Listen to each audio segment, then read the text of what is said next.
Bonjour à tous, j'espère que vous allez bien. Aujourd'hui, on se retrouve pour donc le cours sur la spectrométrie optique. Donc c'est un cours de jeu 3 qui arrive en début d'année. Voilà, c'est pas un cours très dur. C'est un cours où ça mêle un petit peu compréhension et apprentissage. Un peu de par cœur, bien sûr, vous vous en doutez, il y en a un peu dans tous les cours. Là, ça va, c'est plutôt des données chiffrées avec quelques définitions, mais franchement, c'est pas très dur. Donc, comme d'habitude, je vais traiter le cours à mon rythme. Voilà, vous n'êtes pas avec moi forcément en direct pour savoir à quelle voilà, notion je dois m'attarder plus ou moins. Donc, pareil, si vous avez des questions, n'hésitez surtout pas à me contacter sur WhatsApp et j'y répondrai, il n'y a vraiment aucun souci. Donc voilà, on va commencer avec le cours. Donc le cours qu'on vous donne à la prépa, hein, il n'y a pas de problème sur le groupe WhatsApp, normalement vous les avez. Donc voilà, si jamais vous ne le trouvez pas ou s'il y a un problème, vous demandez et on s'occupera de ça. Donc voilà, le cours, il se décompose en plusieurs parties. Donc nous, on va s'arrêter jusqu'à la partie spectre d'absorption et d'émission. Ça sera dans la deuxième partie de la vidéo. Nous, on va traiter cette première partie. Voilà, donc on va parler des généralités et on va vraiment introduire cette notion de spectre avec les différents niveaux d'énergie. Voilà. Donc là, on a une petite intro. Donc franchement, je vous laisse la lire. C'est pas très dur. Je pense que ceux qui ont fait un minimum de physique en terminale ou même en première, au lycée, vous avez des bases. Franchement, je vous laisse avec les explications. Et on va vraiment passer à l'aspect pratique. Voilà, donc vous avez ce tableau à apprendre par cœur. Vraiment, c'est des unités qui tombent souvent. Donc voilà, moi je vous conseille vraiment de l'apprendre. De le comprendre, c'est mieux, mais est-ce que c'est utile? Je sais pas. Franchement, moi, je l'ai pas compris, je l'ai appris et je répondais très bien au QCM. Donc voilà, chacun y va à son rythme, chacun à sa manière. Et voilà, en tout cas, il y a un petit cœur, voilà, donc il faut vraiment l'apprendre par cœur. C'est quelque chose qui est très important, ne pas différencier les différentes unités. Donc énergie, c'est en joule, fréquence, hertz, etc. Mais ça, vous savez, c'est pas très compliqué. Donc là, on va parler de spectre avec des rayonnements qui vont être impliqués. Et donc, comme vous le savez, on a des atomes et des molécules qui sont à différents états énergétiques. Voilà, en fonction de leur niveau d'excitation, on va avoir un gain ou une perte d'énergie. Et en fonction, on aura un spectre d'absorption ou d'émission. Et ça va impliquer différents phénomènes. On va notamment avoir l'analyse de spectre, qu'on verra plus tard. Et on va aussi avoir le fait qu'on va être dans plusieurs domaines de spectre. C'est super important d'apprendre les domaines. Donc là, on a les domaines des visibles de 800 à 400 nanomètres. C'est vraiment la base. Ça, il faut que vous le retenez. Ensuite, on a les UV qui sont de 400 à 250. Les UV lointains qui sont à 250-185 nanomètres. Et les infrarouges qui sont entre 800 et 3000 nanomètres. Donc ça, c'est vraiment important de l'apprendre par cœur. Vraiment, c'est du par cœur. Ça, comme je vous ai dit en introduction, il va y avoir quelques par cœur, quelques notions où il va falloir mettre un peu de côté la compréhension, qui pour moi est très sommaire dans ces notions-là. Donc voilà, vous allez vraiment vous contenter de les apprendre par cœur. Et surtout ça aussi, les rayons électromagnétiques. Donc voilà, si vous voyez REM, ne soyez pas déstabilisés, c'est dit en introduction. Donc voilà, on a REM qui veut dire rayonnement électromagnétique avec la matière. Donc voilà, ça c'est quelque chose qu'il va falloir maîtriser. Et donc voilà, c'est super important d'être à l'aise avec le vocabulaire. Et pour tous les rayonnements, donc les ondes électromagnétiques qui sont non ionisants, c'est ceux qui sont compris au-dessus de 91,3 nanomètres. Donc ça, c'est super important de les apprendre et de visualiser. Donc là, vous avez une belle frise qui est pas mal, qui vraiment matérialise ce qu'on vient de décrire juste avant. Donc voilà, moi je l'avais appris plutôt sous forme de frise, c'était plus logique. Mais voilà, si vous êtes plutôt à les apprendre comme ça, c'est vous qui voyez. Mais en tout cas, apprenez-les par cœur, c'est super important. Donc là, voilà, donc là, on parle des niveaux, des rayonnements qui sont ionisants, bien sûr, eux, ce sont les plus dangereux, forcément, donc ionisants qui vont intervenir dans des liaisons plus fortes. Et voilà, donc après, il s'est précisé aussi de dire que les non ionisants sont pas pour autant non nocifs pour le corps, ils sont en partie nocifs. Et maintenant, on va passer donc à la partie B avec l'interaction de la lumière avec la matière. Alors déjà, on va commencer par une phrase qui est assez forte et qu'il faut vraiment apprendre, c'est la phrase qui est en rouge. Donc la lumière représente une double nature, donc à la fois corpusculaire et ondulatoire. Ça, c'est super important, on va le détailler juste après pourquoi on les appelle comme ça, mais dans les QCM, ils aiment beaucoup vous piéger sur ça. Donc vraiment, warning dessus, apprenez bien cette formule, enfin cette phrase plutôt.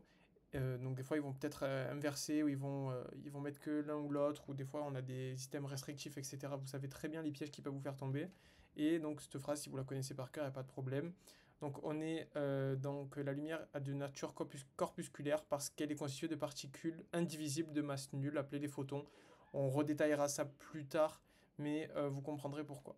Donc la lumière présente également des propriétés ondulatoires car le transfert de ces photons vont donner d'un point A à un point B, donc en fonction de notre diagramme. Là, on n'a pas encore expliqué, je vous l'expliquerai juste après, mais c'est vrai que comme ça, c'est un peu flou. Ne vous inquiétez pas, on va en parler après. En fait, on aura des transitions énergétiques qui vont donner une onde, donc un spectre d'émission. Et donc voilà, donc c'est une nature magnétique et c'est par rapport à un axe. Donc on poursuit maintenant, on a donc une formule qui est vraiment à apprendre, mais je pense que vous la connaissez, je crois en terminale on la voit, en tout cas en première aussi même je crois. Donc ça c'est la relation de Planck, voilà, ça c'est vraiment super important, donc E est égal à hc sur lambda, voilà, avec les différentes unités qui sont associées aux lettres que vous voyez là. Normalement c'est pas très dur, mais voilà, donc ça c'est une formule qu'il faut vraiment maîtriser et qui peut tomber en QCM. Voilà, maintenant on va passer au grand 3 qui est pour moi le plus important. Donc ça vous permet de vraiment comprendre le cours. Là, c'était un peu quelques notions de par cœur avec très peu de compréhension. Là, vraiment, on va vraiment s'attarder sur les spectres, les niveaux d'énergie et c'est super important de pouvoir maîtriser ça. Donc là, on a une petite introduction que je vous laisse lire. Voilà, moi le but c'est de vous expliquer exactement à quoi ça correspond et vous comprendrez ensuite lorsque vous lirez vous. Donc là par exemple on a les deux spectres qui vont être voilà, retrouvés dans les cours. Donc on a un spectre qu'on appelle d'émission. Alors c'est facile de le reconnaître parce que vous voyez majoritairement une grande bande noire avec plus ou moins des traits. Donc voilà, c'est un spectre d'émission parce qu'on va émettre à une certaine longueur d'onde. Ici c'est ici, voilà, donc c'est là à peu près dans le jaune. Voilà, donc ça va être associé à une longueur d'onde. Et à l'inverse, on a un spectre en haut qui va être un spectre d'absorption, parce que vous voyez qu'on a toutes les couleurs quasiment, sauf une longueur d'onde qui est du coup en rapport avec le spectre d'émission. Donc ce qu'il faut savoir, c'est que le spectre d'émission et d'absorption sont liés, en fait. Là, vous le voyez très bien avec ce schéma, parce que forcément, lorsqu'on émet, on n'absorbe pas. Et en fait, une émission ou une absorption, c'est quelque chose qui va être, on va dire, transitoire, parce qu'en fonction des différents états d'énergie qu'on va avoir pour nos électrons, mais surtout c'est quelque chose qui est complémentaire. Donc là vous le voyez encore comme je vous l'ai dit, et on va le voir avec les diagrammes. Ou aussi on a cette représentation-là qui est très importante et qui moi m'a permis de vraiment comprendre. Donc par exemple lorsqu'on a une émission, donc forcément lorsqu'on va émettre quelque chose qui est en nous, on va l'émettre, on va le donner, et comme on le donne, on perd d'énergie. Moi, je l'avais vu comme ça, et ça m'a beaucoup appris. Donc, on passe d'un niveau d'énergie n égale à 3. Donc, ce qu'il faut savoir, c'est que là, on est dans le noyau, on voit là, on voit les différents niveaux d'énergie, et comme c'est écrit juste en haut, on a donc l'énergie d'un atome ne peut prendre qu'un certain nombre de valeurs discontinues, etc. Ça, vous l'avez vu normalement dans le cours d'atomistique, et on voit qu'on a un niveau croissant d'énergie qui va matérialiser ces différents niveaux d'énergie.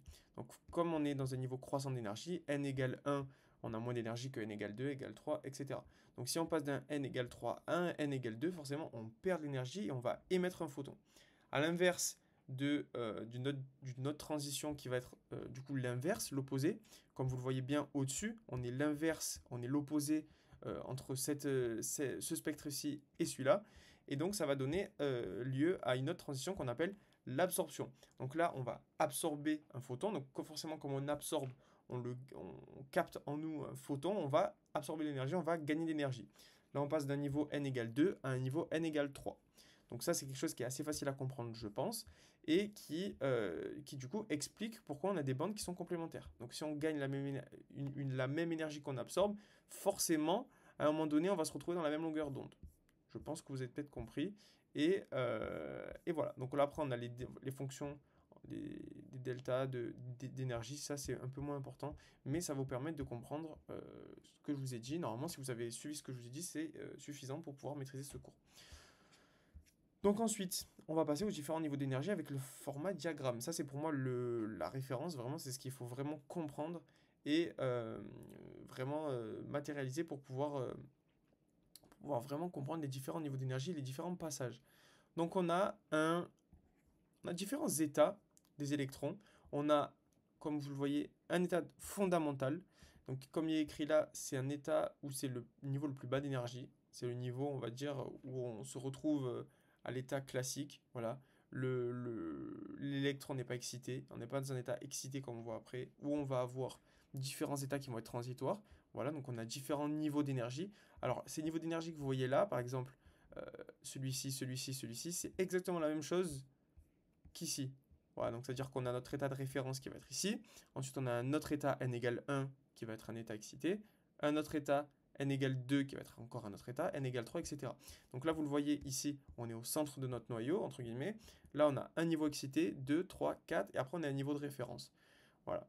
Donc ça, c'est quelque chose qui est super important à comprendre. C'est-à-dire que, par exemple, je crois qu'on le voit peut-être après ou non. Bon, je vous l'explique sur ce schéma, c'est encore mieux. Donc par exemple, on a notre état fondamental. Si on passe de cet état fondamental à un état excité, vous savez qu'on va gagner de l'énergie.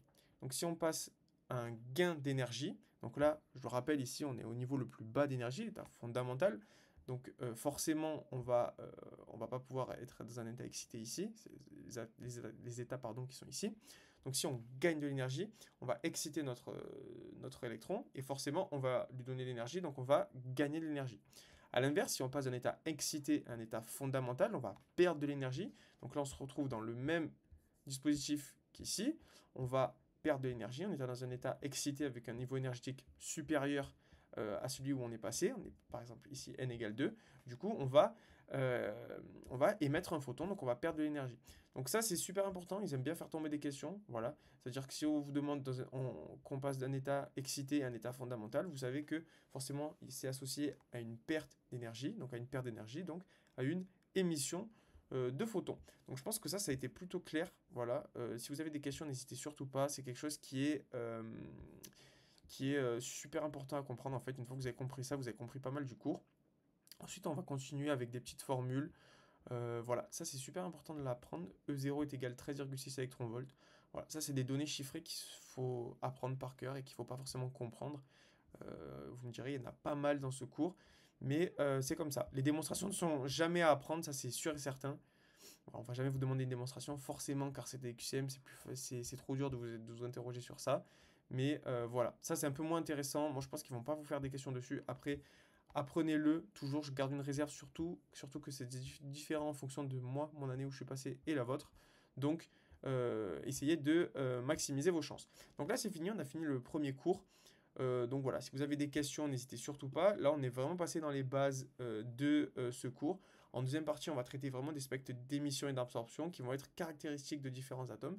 Et on va aller un peu plus dans le détail. Donc, vous avez bien fait de regarder cette vidéo et vraiment de vous imprégner les bases pour pouvoir continuer dans votre apprentissage. En tout cas, je vous souhaite de bonnes révisions et on se retrouvera du coup pour la partie 2.